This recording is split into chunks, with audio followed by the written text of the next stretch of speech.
기도하시겠습니다. 사랑하는 우리 하나님 아버지, 목자 되신 주님의 음성을 들려주셔서 내 갈 길을 밝히고 인도하며 먹고 마시우게 하심을 감사드립니다. 주님과 주님의 말씀을 사랑하는 뜨거운 마음으로 이 시간 주 앞에 가오니 은혜가 풍성한 이 시간 되게 하여 주옵소서. 이 모든 말씀 예수님의 이름으로 기도합니다. 아멘. 오늘 우리에게 주시는 하나님의 말씀은 요한복음 10장 22절에서 42절까지의 말씀입니다.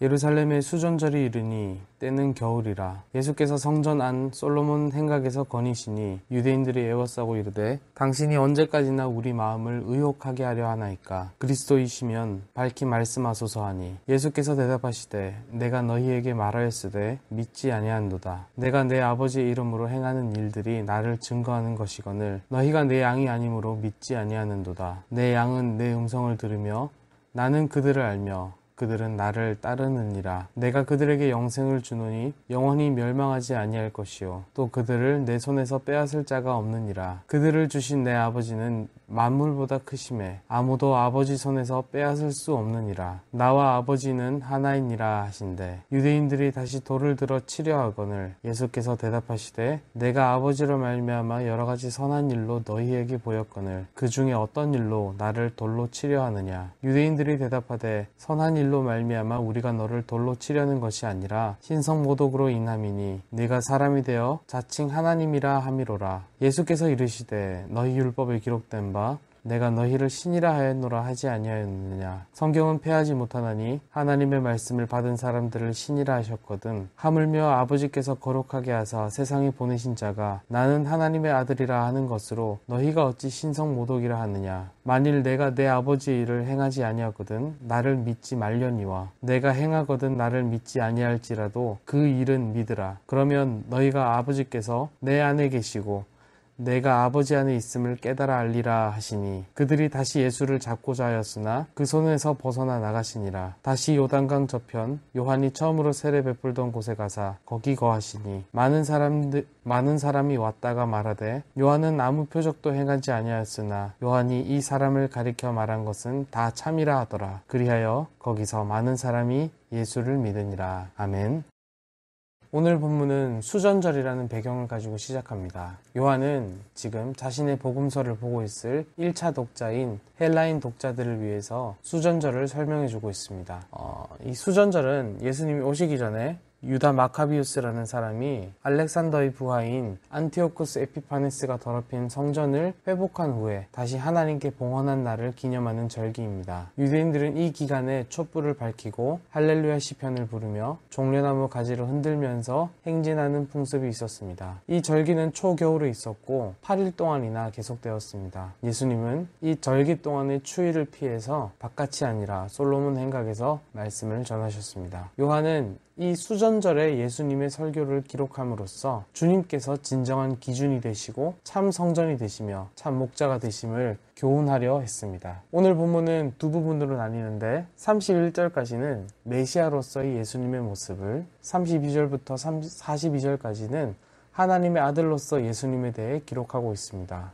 선한 목자가 누구냐에 대한 논쟁 이후에 유대인들은 예수님께 질문을 던집니다. 사실 질문이라기보다는 비난에 가깝습니다. 유대인들은 예수님께 당신이 우리의 마음을 의혹해 합니다 라고 말합니다. 예수님께서 말씀을 분명하게 하지 않으신다 라고 생각한 것이죠. 24절은 요한복음에서 유대인들이 예수님께 직접적으로 당신이 메시아입니까? 라고 묻는 유일한 대목인데 이것으로 알 수 있는 것은 그들은 지금까지 들었던 말씀을 전혀 이해하지도 못했고 받아들이려고 하지도 않았다는 것입니다. 예수님은 그들에게 이미 스스로 누구신지 밝혔지만 그들이 믿지 않는다 라고 말씀하십니다. 지금까지 예수님은 소경을 고치시는 등 부인할 수 없는 많은 표적을 드러내셨습니다. 문제는 예수님께 있는 것이 아니라 눈이 멀고 귀가 어두운 그들 가운데 있습니다. 정확히 말해서 그들이 예수님이 양이 아니기 때문입니다. 여기서 우리가 주목해 볼 것은 바로 말씀을 듣고 그것을 믿을 수 있도록 하는 것은 하나님께서 택하신 자들에게 베푸신 은혜라는 사실입니다. 사실 당연하게 여길지도 모르는 것이 말씀을 듣고 말씀을 믿을 수 있는 은혜입니다. 그러나 말씀을 믿는 영역은 말씀을 이해하는 지적인 부분이 준비되어 있어도 장담할 수 없는 영역입니다. 말씀을 듣고 왠지 모르게 그 말씀에 마음이 가고 그 말씀이 가슴을 찌르고 외면할 수 없는 음성으로 다가와서 결국엔 믿음을 고백하는 영역으로까지 가는 과정은 도무지 하나님의 은혜가 아니면 설명될 수 없습니다. 어제 우리는 예수님의 말씀으로 인하여 두 패로 갈리는 사람들을 보았습니다. 예비하신 은혜의 때에 말씀에 반응하는 심령들이 생겨났지만 여전히 이전보다 더욱더 공고하게 말씀을 들으면 들을수록 강팍한 심령으로 반응하는 이들이 있는 것을 보게 됩니다. 예수님은 세상의 빛으로 계시를 베풀어 주시지만 언제나 그 빛을 마주한 사람들은 두 갈래로 나누어지는 것을 보게 됩니다. 하나님께서는 구원하고자 예정하신 자들을 예수님의 손에 양떼들로 맡기셨습니다. 예수님의 음성을 듣고 예수님의 양이 된 자들은 구원을 얻지만 예수님의 하나님 되심을 보고도 예수님과 멀어지는 자들은 하나님의 심판을 받는 자들입니다. 그러나 예수님의 음성을 듣고 예수님을 영접하는 자들은 하나님께서 끝까지 지켜주십니다. 이것이 오늘 본문에 나타난 바 내 손에서 빼앗을 자가 없느니라 입니다. 사랑하는 여러분, 마치 예수님을 믿어주는 것처럼 교회를 마치 다녀주는 것처럼 여기는 그런 교만함보다 부스러기 은혜라도 구하는 처절한 겸손이 하나님 앞에서 더욱 귀하심을 받는 줄 믿으시길 바랍니다. 이것이 바로 하나님께로부터 오는 은혜요 구원이기 때문입니다. 자, 31절을 보시겠습니다. 유대인들은 겸손 대신에 예수님을 돌로 치려 합니다. 이 구약에는 하나님의 신성을 모독한 자에 대한 형벌로 죄인을 돌로 치는 형벌이 있습니다. 즉 이들은 예수님을 신성 모독죄로 몰아 죽이려 하고 있는 것이죠. 그러나 정작 신성 모독을 하고 있는 쪽은 예수님을 모독하고 있는 유대인들입니다. 예수님은 이런 무례한 유대인들에게 시편 82편을 인용하고 계시는데 내용과 설명인즉슨 예수님께서 하나님의 아들로 아버지께서 세상에서 하라고 명받은 일을 수행하고 계시기 때문에 예수님은 신성 모독죄를 적용받을 수 없다는 것입니다. 예수님은 마지막까지 이들에게 믿음을 요청하고 계십니다. 그러나 이들은 결국 믿음 대신에 불신앙을 선택하고야 맙니다. 예수님은 자신을 잡으려 하는 이들을 떠나서 요단강 동편으로 떠나시고 거기에서 지방에서의 마지막 전도 사역을 행하십니다. 그런데 여기서는 많은 사람들이 예수님을 영접했다고 합니다. 어떤 사람들은 예수님을 믿을 분명한 이유를 찾고 또 어떤 사람들은 예수님을 부정하고자 하는 분명한 이유를 찾고자 합니다. 두 갈래로 나뉘죠. 본문에 나오는 사람들은 예수님으로부터 동일한 증거를 듣고 증거를 보았습니다. 예수님은 그분을 믿을 만한 수많은 증거들을 제시하셨습니다. 그러나 그 증거를 어떤 시각으로 받아들이냐에 따라서 사람들은 두 갈래로 나뉘고 마는 것입니다. 그런데 이 대목에서 우리가 주목해 볼 수 있는 점이 있습니다. 바로 이 요단강 동편에 있는 많은 사람들이 예수님을 영접하는 과정에서 하나님께서 세례 요한의 사역을 사용하셨다는 사실입니다. 세례 요한이 진정성 있는 사역, 시작과 끝이 동일한 그 진실됨을 사람들로 하여금 믿게 해서 예수님이 어떤 분이신지를 깨닫게 하셨다는 것이죠. 이 점이 우리에게 주는 교훈이 무엇입니까? 바로 하나님께서 감당하게 하신 사역은 하나님께서 반드시 열매를 맺게 하신다는 것입니다. 나는 작은 것에 순종했을 뿐이지만 하나님께서는 그 작은 순종을 들어 하나님 나라의 확장에 사용해 주신다는 것입니다. 여러분, 때론 사단은 내가 감당할 수 있는 일이 얼마나 작고 보잘것없는지를 말합니다. 그리고 그 작고 보잘것없는 일도 감당해낼 능력이 없다고 사명을 감당하며 살아가는 우리의 삶을 우울하게 만들고 폄하합니다.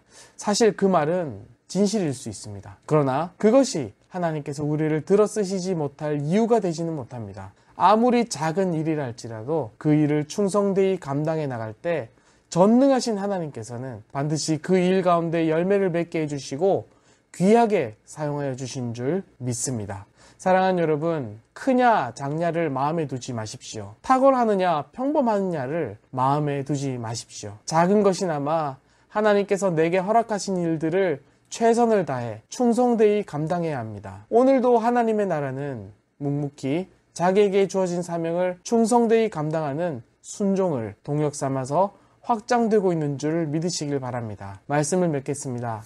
은혜를 가볍게 여기지 않으시길 소망합니다. 내가 마치 지식과 지혜가 있어서 하나님의 말씀을 문제 풀듯이 알게 되어서 믿음이 주어지는 것이 아니라 말씀을 듣게 되는 것도, 그 말씀을 믿어 받아들이는 것도 모두가 하나님의 은혜입니다. 나를 양으로 택하여 삼으시고 주의 음성을 들리워 주신 하나님의 은혜를 깊이 생각하는 오늘 새벽이 되시길 바랍니다. 하나님 나라의 확장은 주를 향한 충성으로 말미암아 이루어진다는 것을 믿으시길 바랍니다. 우리가 할 수 있는 것이 얼마나 되는가를 계산하기보다는 우리의 충성을 들어쓰실 하나님의 일하심, 열매를 반드시 맺어가시는 하나님의 일하심을 바라보시는 은혜가 오늘 이 새벽에 저와 여러분 가운데 있기를 간절히 바랍니다. 기도하시겠습니다. 양의 문이여 선한 목자이신 예수님, 우리를 양으로 불러주시고 우리를 영원토록 지키실 주님을 찬양합니다. 홀로 영광받아 주시옵소서. 바라옵기는 주님이 베푸신 은혜를 가벼이 여기지 않는 겸손과 주님의 은혜를 가장 귀한 것으로 여기는 찬양이 일어나는 우리의 심령이 되기를 원합니다. 또한 주님 주신 은혜에 감격하여 주께서 주신 사명을 기쁨으로 충성되이 감당하게 하여 주옵소서. 작은 순종이라도 반드시 기억하여 주시고 귀한 열매를 맺게 하셔서 하나님 나라의 확장에 사용하여 주심을 바라봅니다. 크냐 작냐를 따지지 말고 주께서 쓰심을 바라며 기쁨으로 충성하게 하여 주시옵소서. 오늘 주님의 인도를 구하는 모든 주님의 권속들을 기억하여 주시옵고 이 모든 말씀 살아계신 예수님의 이름으로 기도드립니다. 아멘.